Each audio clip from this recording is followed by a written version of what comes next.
Tungsten விவகாரம் தொடர்பாக மத்திய அரசு வெளியிட்டுள்ள விளக்கம் திமுக அரசின் பொய்களையும் நாடகங்களையும் வெட்ட வெளிச்சமாக்கியுள்ளது என எடப்பாடி பழனிசாமி தெரிவித்திருக்கிறார். கூடுதல் விவரங்களை செய்தியாளர் லதா வழங்க கேட்கலாம். லதா, வணக்கம். முழு விவரங்கள்.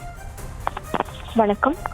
அதிமுக பொதுச் செயலாளரும் எதிர்க்கட்சி தலைவருமான எடப்பாடி பழனிசாமி பதிவு ஒன்றை வெளியிட்டிருக்கிறார். அந்த பதிவுல டங்ஸ்டன் விவகாரம் தொடர்பாக மத்திய அரசு வெளியிட்டுள்ள விளக்கம் திமுக அரசின் பொய்களை நாடகங்களை வெட்ட வெளிச்சமாக்கியுள்ளது என்று குறிப்பிட்டிருக்கிறார்.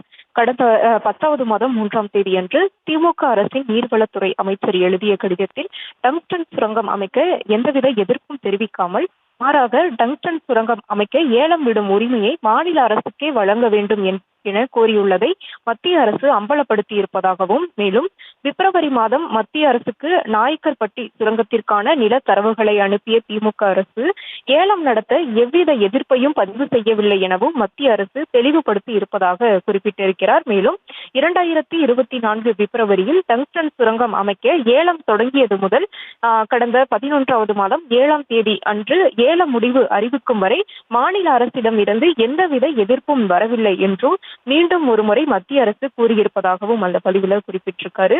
இதற்கு இடைப்பட்ட 10 மாதங்களில் ஒருமுறை கூட எதிர்ப்பு தெரிவிக்காதது ஏன் என திமுக அரசிடம் எடப்பாடி பழனிசாமி அவர்கள் கேள்வியையும் முன்வைத்திருக்கிறார். மேலும் இதைதான் சட்டமன்றத்திலும் ஊடகங்கள் வாயிலாகவும் தொடர்ந்து நான் சுட்டிக்காட்டி 10 மாதங்கள் என்ன செய்து கொண்டிருந்தீர்கள், அரசாங்கம் தானே நடத்துறீங்க என்று திமுக அரசை நோக்கி கேட்டுக்கொண்டு இருந்தேன் என்றும் தெரிவித்திருக்கிறார். மேலும் ஆனால் இதுவரை எந்த பதிலையும் சொல்லாமல் சட்டமன்றத்தில் என்று அமைச்சர் பதற்றத்தில் பேசியும் முதல்வர் மடைமாற்ற அரசியல் மட்டுமே செய்து வருவதாக குறிப்பிட்டிருக்கிறார். தூங்குபவர்களை எழுப்பலாம், கும்பகர்ணம் போல் தூங்குவதாக நடிப்பவர்களை எழுப்ப முடியாது என்றும் நான் தன்னுடைய கண்டனங்களை பதிவு செய்திருக்கிறார். உண்மை மீண்டும் அம்பலப்பட்டு இருக்கிறது என்றும் மேலூர் மக்களுக்கு திமுக அரசு இழைத்துள்ள இந்த மாபெரும் துரோகத்திற்கு திமுக மாடல் அரசுக்கு கடும் கண்டனம் என்றும் தனது கண்டனங்களை அந்த பதிவின் மூலம் தெரிவித்திருக்கிறார்.